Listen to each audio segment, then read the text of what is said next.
como lo comentaba, hace 2 domingos lo vimos a profundidad, ¿sí? Analizamos a través de esas 4 preguntas que nos hacíamos: ¿qué era el bautismo? ¿Quién se podía bautizar? ¿Por qué nos bautizamos? ¿Y de qué forma? ¿Recuerdan? Entonces, ¿de qué forma lo vamos a hacer? Pues miren, ahí está ya nuestra agua.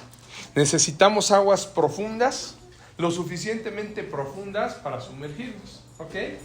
Recuerdan que hemos dicho que viene de baptein, en griego, que significa inmersión precisamente, sumergirse, y que los griegos utilizaban esa palabra precisamente para los fines textiles, porque sumergían las telas para teñirlas, y la tela, una vez que salía completamente diferente, ¿no? ¿Recuerdan? De otro color. ¿Ok? Pues muy bien, en este día especial, hoy es un día donde llevaremos a cabo esta ceremonia del bautismo de nuestros hermanos que han tomado esa hermosa decisión de bautizarse en aguas, dando así testimonio ¿de qué? De que han creído en el sacrificio de Cristo que hizo, que Él llevó a cabo en la cruz, y en su resurrección de la muerte para el perdón de sus pecados, ¿sí?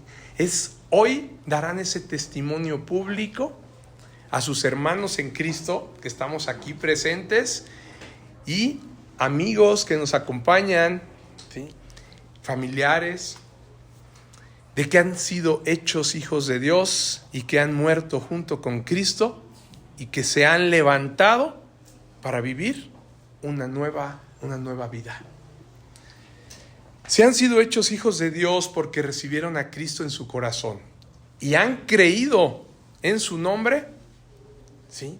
Entonces, hoy pueden decir que son hijos de Dios y que tienen salvación, porque así está escrito en la bendita palabra de Dios.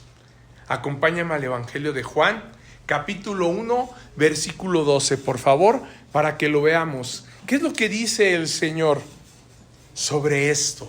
¿Quiénes son hijos de Dios? Juan 1, 12. Evangelio de San Juan, por favor, en el capítulo 1 y versículo 12. ¿Quién lo tiene? Amén. Amén.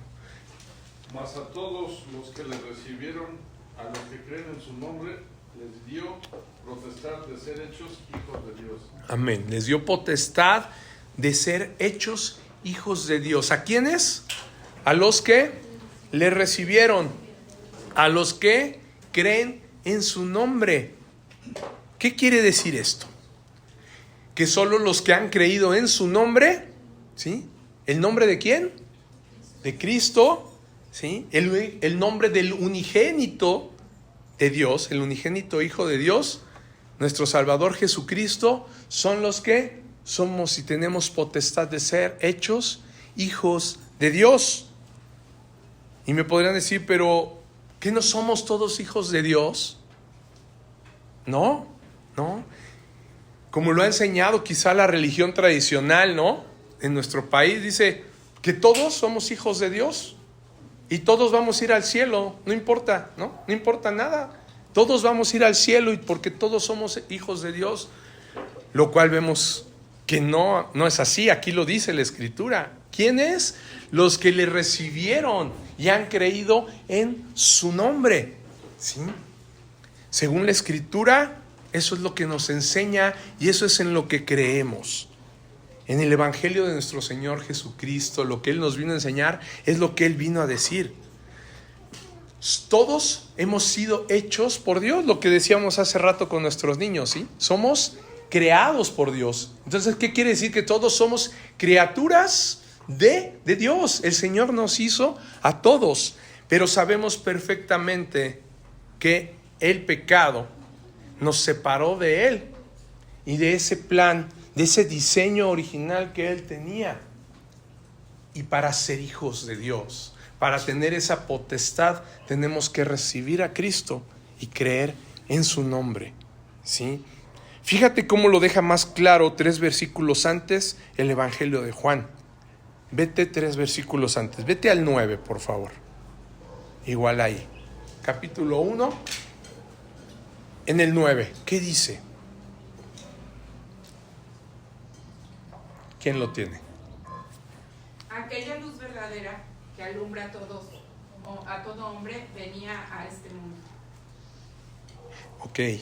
Aquella luz verdadera que alumbra a todo hombre, ¿sí? A todos. Ahí sí no hace excepción. Él alumbra a todos los hombres con su luz. Vino a este mundo, venía a este mundo. El que vino fue Él, ¿no? Vino a Cristo a traer la luz. ¿Y qué dice el 10? En el mundo estaba y el mundo por él fue hecho, pero el mundo no le conocía. Amén. ¿Se dan cuenta? Él ya estaba en el mundo. Él estaba desde el principio de la creación, desde antes de crearnos, porque Él no tiene principio ni fin. Él es eterno, Él siempre ha existido, ¿sí? Estaba en el mundo y el mundo por Él fue hecho, que es lo que decíamos hace un momento, ¿no?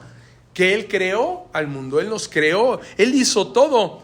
Pero ¿qué dice aquí? Pero el mundo no le conoció. El mundo que Él mismo creó, el mundo al que Él vino a iluminar, no le conoció. Aquí habla de que en general, ¿no? El mundo, todas las criaturas, todos los hombres, no le conocieron. Así lo dice, ¿no? En general el mundo no le conoció. ¿Y qué dice el 11? A lo suyo vino y los suyos no le recibieron. Así es. A lo suyo vino lo que era de Él. Este mundo le pertenece a Él, vino a Él. Y los suyos, los que eran de Él, no le recibieron. No le recibieron. Aquí está más claro. Si dice los suyos, que habla, sí, precisamente del pueblo que Él había elegido, el pueblo de Dios, no le recibió.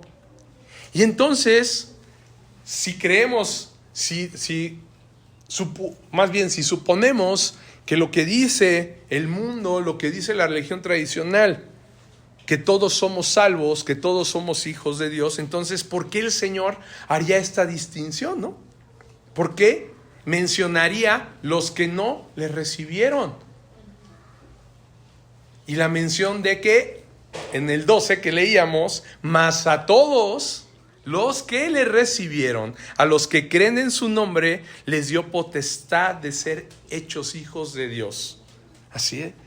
Que nos dice, solo somos salvos los que creemos, solo podemos ser hijos de Dios los que creemos en Él, en el unigénito Hijo de Dios, los que creemos en nuestro corazón y que confesamos con nuestra boca que Jesús es el Señor y que Dios le levantó de los muertos, como lo mencionábamos hace 2 domingos, Romanos 10, 9 y 10. Vamos a leerlo, hermanos. Romanos 10, 9 y 10. Ahí el Señor también nos deja claro.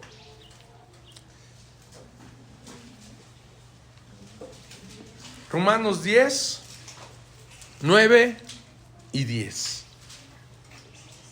Amén. Que si confesares con tu boca que Jesús es el Señor y creyeres en tu corazón que Dios le levantó de los muertos, serás salvo. Porque con el corazón se cree para justicia, pero con la boca se confiesa para salvación. Amén. Así es. ¿Qué lleva al hombre a creer en Cristo? ¿Qué lo lleva a confesarlo como su único y suficiente Salvador? Aquí lo vemos, ¿no? El Señor lo dice. Primero, sí, tienes que confesarlo con tu boca y creerlo en tu corazón, que Dios le levantó de los muertos para ser salvo. Porque con el corazón es como se cree, dice, para justicia. Pero con la boca es como se confiesa para salvación. Lo que lleva al hombre a poder confesar esto y a creer, a tener fe, es primero reconocer su condición como pecador. Su condición como pecador. Cuando un hombre no reconoce que ha ofendido a Dios y que es pecador, es porque Dios no ha puesto en él arrepentimiento. No ha puesto el arrepentimiento en su corazón. Si tú hoy le preguntas a una persona y le dicen, no, yo no soy pecador. No, lo hemos dicho, ¿no? Pecadores, pues los asesinos, los narcotraficantes, ¿no? Los políticos que roban mucho, ¿no? Yo nada más, yo he robado bien poquito, ¿no? Chicle. Pues nada más con el chicle ya eres pecador, ¿no? Con mentir, ¿quién no ha mentido? ¿Quién no ha ofendido a Dios? Quien no tiene ese corazón renovado por Él, no lo puede entender. Y ese corazón sigue engañándolo. Sigue engañándolo. Hasta David pecó. Así es. Sí, podemos ver grandes hombres, ¿sí?, que el Señor nos dejó como ejemplo, que pecaron, bien dicho, y que es cierto. ¿Por qué? Porque todos los hombres somos pecadores. Todos. No hay ni uno solo. No hay ninguno que no haya pecado. Y lo vamos a ver ahorita en unos versículos.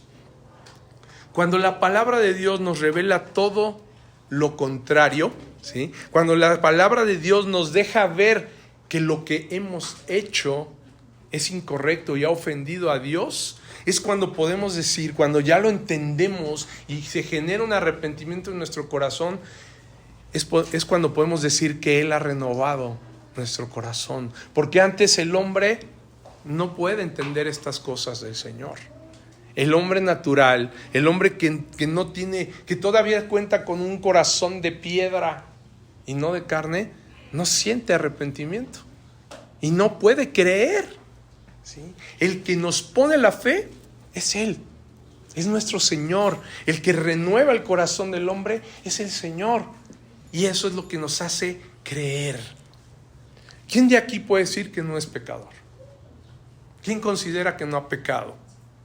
Que no ha ofendido al Padre. Con la boca, con el pensamiento, con las acciones, o incluso con la falta de acciones, ¿no? Porque ¿qué dice la palabra?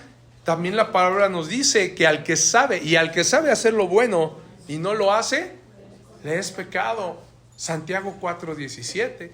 ¿Cuántas veces, no, decidimos no ayudar a alguien? Si sabemos que algo es bueno, no hacerlo. Y no podemos decir, no, pues no es pecado, ¿no? Simplemente no lo hice. Pues esa decisión que tomamos es un pecado. ¿Cuántas veces no? Ya somos hermanos y a veces aborrecemos al otro hermano. Eso es pecado, ¿sí? Es que no me cae bien. Cuando el Señor nos dice, ámense los unos a los otros como yo los amé. Y no dice si es buena onda, si te cae bien, ¿no? Si se porta bien. ¿Cómo éramos nosotros? ¿A poco el Señor tenía que ensuciar sus manos limpias, hermosas, puras, con nosotros para levantarnos? ¿A poco Él tenía que hacerse y humillarse a ser hombre, no? No. Entonces hay muchos pecados, amados. Y sí, es cierto. Hombres grandes como David, como... ¿quién más? No, hombres. Más hombres de la Biblia. ¿Joab es un nombre de la Biblia? ¿Fue un juez? No, ¿Un rey? Un jefe del ejército. Salomón. ¿Quién más? Sansón. Elías. Sansón, ¿no? Todos pecaron. Todos tuvieron errores. Se presentaron en sus vidas situaciones difíciles en las que no pudieron. Moisés mismo. Moisés, un hombre manso, ¿sí? Que seguía al Señor. El hombre más manso, dice, ¿no? Después de Cristo, por supuesto, pero el hombre más manso, sin ser Dios, que ha habido en la tierra era Moisés. Y Moisés también pecó y se enojó, ¿no?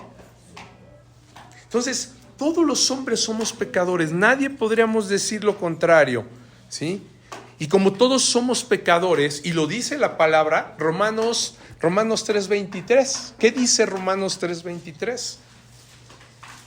Nos lo confirma el Señor. Es su bendita palabra. ¿Por cuánto? Todos pecaron y están destituidos. Y están destituidos de la gloria de Dios. Amén, amados. Por cuanto todos pecaron y están destituidos de la gloria de Dios. Aquí nos lo dice el Señor, dice todos. No dice solo algunos, no dice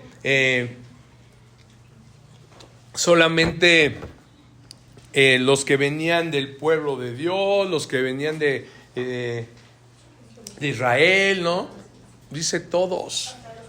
Los judíos pecaron y los gentiles, que somos nosotros, los no judíos, también pecamos. El Señor lo dice, todos pecamos y hemos sido destituidos de la gloria de Dios, es decir, que ya no tenemos esa gloria.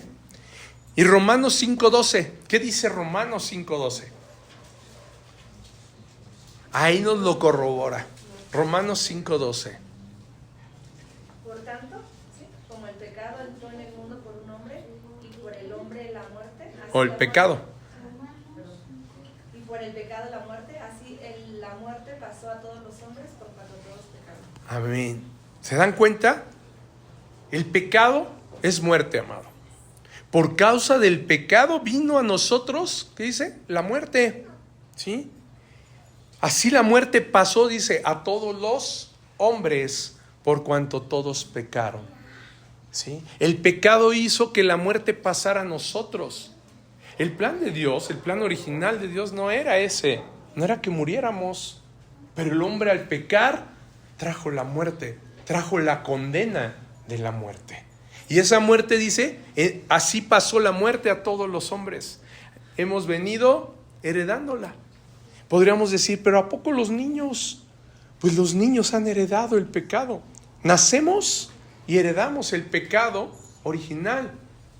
¿Sí? Es una condición natural del hombre. Y lo hemos visto, ¿no? A veces hay pequeños que dices, oye, ¿cómo es posible? Tiene 1 año o 2 y ya tiene malas actitudes, ¿no? Ya va y le pega al otro. Y ya va y hace un berrinche y le quiere quitar el juguete al otro, ¿no? Hay videos ahí de niños, pero bebitos que apenas caminan, ¿no? Y ya con la mamila ya le pegó, pasa al otro, ¿no? Y ya se están agarrando. Dices, ¿cómo es posible? Porque en la naturaleza ese pecado ha venido y se ha transmitido desde nuestros primeros padres, ¿no? Desde Adán y Eva, y ahí ha venido a todos. Todos pecaron. El pecado es muerte, amado. Por causa del pecado vino a nosotros esa muerte, ¿sí? Y pasó a nosotros de unos a otros. Y la paga del pecado, como lo dice Romanos 6:23, ¿qué dice? Romanos 6:23. Así es. La paga del pecado, por ese pecado tenemos que pagar con muerte. Pero también dice algo hermoso. Mas la dádiva de Dios es vida eterna en Cristo Jesús, nuestro Señor. Amén. Sí, precisamente de eso es de lo que darán hoy testimonio nuestros hermanos esta mañana. De eso exactamente. Sí, adelante. Precisamente de eso, de que la dádiva de nuestro Señor, la dádiva de Dios es vida eterna en Cristo Jesús, nuestro Señor, es de lo que hoy ustedes van a dar testimonio. ¿Sí? De que Dios puso en su corazón ese arrepentimiento al darles un corazón renovado, un corazón de carne, un corazón nuevo. Quitó el de piedra que estaba endurecido por el pecado y el ego mismo que no deja al hombre, precisamente al hombre natural, al hombre que no ha sido renovado, reconocer esa condición y buscar a Dios. Ese corazón lleno de pecado es el que no nos deja arrepentirnos, el que no nos deja reconocer al Señor y entender ese plan hermoso de salvación, que es una dádiva. Y por eso a veces cuesta tanto trabajo, ¿no? Tú se lo compartes a alguien y dice, no, es que yo no, ¿por qué? Pues Dios está en mi corazón, yo no necesito recibirlo. No, yo no soy pecador. Precisamente sucede eso. ¿Por qué? Porque hay un corazón que no lo quiere entender y que no comprende el plan de salvación del Señor y que es necesario arrepentirnos y reconocer que somos pecadores y que necesitamos solamente de Él. únicamente de Él, el único y suficiente Salvador, el que murió en la cruz, el que cargó el pecado de nosotros en obediencia perfecta para que nosotros no tuviéramos que ir a la cruz, para que nuestra condena eterna de muerte no sea en el lago de fuego, no sea quemándonos eternamente, sino que tengamos una vida eterna de gozo con Él. Él, en su amor, planeó eso precisamente. En su infinita gracia y amor, Él decidió hacerse hombre por medio de Jesús. Dios mismo se hizo hombre por medio de Jesús para darnos una solución a ese castigo inevitable. Recuerdan que lo hemos predicado. El Señor profetiza, ¿sí? Y precisamente pone las consecuencias y lo tiene que cumplir. Porque si no, ¿qué pasaría si Él no lo cumple? ¿Qué dijimos la semana pasada? Si Él no cumpliera, si dice yo los tengo que disciplinar de esta manera y no lo cumple, no sería un Dios justo, ¿no? Fallaría su atributo de ser justo. Y Él lo tiene que hacer, pero también en su amor nos puso el camino, diseñó también la salvación a través de Cristo Jesús, cargando el pecado de nosotros en obediencia perfecta, llevándolo a la cruz para que fuéramos perdonados y poder estar nuevamente un día con Él y salvarnos. Eso es lo que el hombre que ha sido elegido por Él y renovado comprende un día. Eso es lo que hemos alcanzado a comprender los que hoy ya tenemos a Cristo en nuestro corazón. Porque Él nos eligió y puso precisamente ese arrepentimiento. Él nos renovó y podemos hoy entenderlo. Ese hombre lo cree y lo confiesa. Y así como el etíope que vimos hace 2 semanas en Hechos 8, ¿no? ¿Recuerdan? Lo cree y lo confiesa. Al que el Espíritu de Dios, ¿no? ¿Recuerdan que llevó a Felipe a su carro y le dijo, testifícale, háblale, ¿no? A ese etíope que iba ahí en ese carro. Recordémoslo nada más rápidamente. Vamos al 8, solamente al 8:36, del 36 al 38. Hechos 8, 36 al 38. Porque creo que edifica el poder hablar de eso precisamente hoy en el bautismo. Y que lo escuchen los pequeños, creo que no lo habían escuchado. Ese día no estuvieron. El 8 dice en el 36, Hechos 8, 36. Ya, toma esta silla, ¿qué decir? Y yendo por el camino llegaron a cierta agua, y dijo el eunuco, aquí hay agua, ¿qué impide que yo sea bautizado? Felipe dijo, si crees de todo corazón, bien puedes. Y respondiendo dijo, creo que Jesucristo es el Hijo de Dios. Amén. Y el 38 dice, Y mandó parar el carro, y descendieron ambos al agua, Felipe y el eunuco, y le bautizó, ¿no? Aquí podemos ver, amado, de esa misma manera como lo hizo el etíope, el eunuco, hoy Luz y Emanuel, nada les ha impedido que hoy sean bautizados, igual que él, ¿no? Igual que él, porque así le respondieron ustedes a Dios, como ese etíope. Creo que Jesucristo es el Hijo de Dios. ¿Ustedes han creído en eso? ¿Creen que Jesucristo es Hijo de Dios? De esa manera, nada les impide que sean bautizados. Aquí está, ¿no? Es muy claro. ¿Qué me impide, no? ¿Qué impide que sea bautizado? Allá hay agua. Le dijo, ¿no? Le dijo a Felipe. Le dijo, Felipe, pues nada, si crees de todo corazón, bien puedes. ¿Lo han creído con su corazón? Amén. Si lo han creído con su corazón, bien pueden. Bien pueden. Y así como mandó parar el carro, hoy ustedes también mandan parar ese carro, el carro de la vida en el que venían avanzando. Dicen, páralo. Y con toda decisión, hoy mostrarán públicamente en quién han creído. Hoy así lo van a hacer. Detén el carro de la vida anterior donde venías avanzando para bajarte, sumergirte en el agua y dar testimonio de quién han creído, de quién es su poderoso Salvador.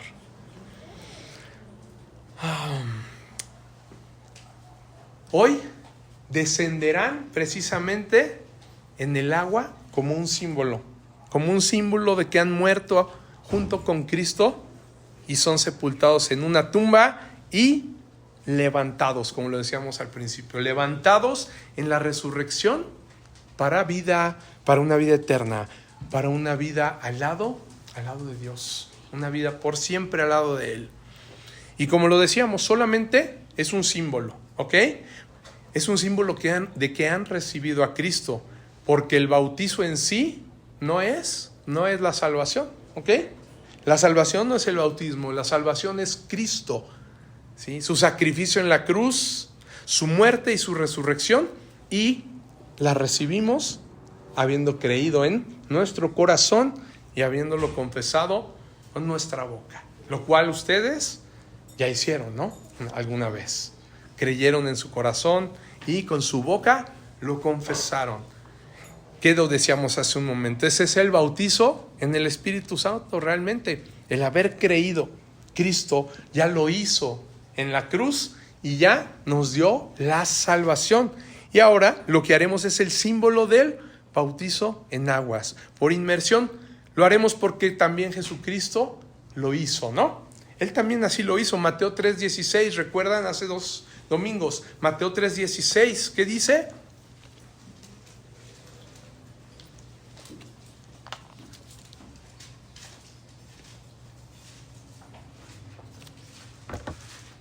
Y Jesús después fue bautizado, subió luego del agua, y he aquí los cielos le fueron abiertos, y vio al Espíritu de Dios que descendía como paloma, y venía sobre él. Amén, ahí está. Y después que fue bautizado, ¿no? Dice, después que fue bautizado, subió luego del agua, y aquí los cielos fueron abiertos, y vio al Espíritu de Dios que descendía como paloma, y venía sobre él. ¿Recuerdan? Y en el 3:17, ¿qué dice? El siguiente. Y hubo una voz de los cielos que decía: este es mi Hijo amado, en quien tengo complacencia. Amén. Recuerdan que lo decíamos, era la representación física de la Trinidad, ¿no? Se escuchó la voz de Dios diciendo: este es mi Hijo amado, ahí en el agua. Y la paloma, el Espíritu Santo en forma de paloma, estuvo ahí, arriba de él, ¿no? Dice que descendió como paloma y venía sobre él. Ahí pudimos ver, bueno, los que estuvieron ahí, hoy lo vemos con nuestros ojos espirituales a través de la palabra, pero los que estuvieron ahí pudieron ver a la Trinidad físicamente ahí representada, con la voz de Dios, con Cristo ahí y la paloma. Y la voz de Dios diciendo: este es mi Hijo amado en quien tengo complacencia. El Padre dio testimonio precisamente de que Jesús era su Hijo amado. Ahí Él lo estaba mencionando y lo estaba señalando. Este es mi Hijo, el que está ahí, ¿no? Y amados, también el Señor hoy, delante de tus hermanos, también el Señor te permite dar testimonio de que eres su Hijo amado. Y que delante de, tanto de tus hermanos en la fe como de sus hijos y de tu esposa, Emanuel, demuestren por la inmersión ahí en el agua, ahí donde van a ser bautizados y sumergidos, que han muerto y han vuelto a nacer en Cristo Jesús. Así como el Señor dio ese testimonio de Cristo, hoy ustedes tienen esa oportunidad de que los vamos a ver, sus hijos, tu esposa, así también ustedes les den testimonio de que son hijos de Dios y que nacerán a una nueva vida. Y ahorita les pregunto, ¿qué les impide sumergirse en las aguas del bautismo? Nada. Han creído en su corazón y lo han confesado con su boca. Pues hagámoslo. Vayamos a las aguas.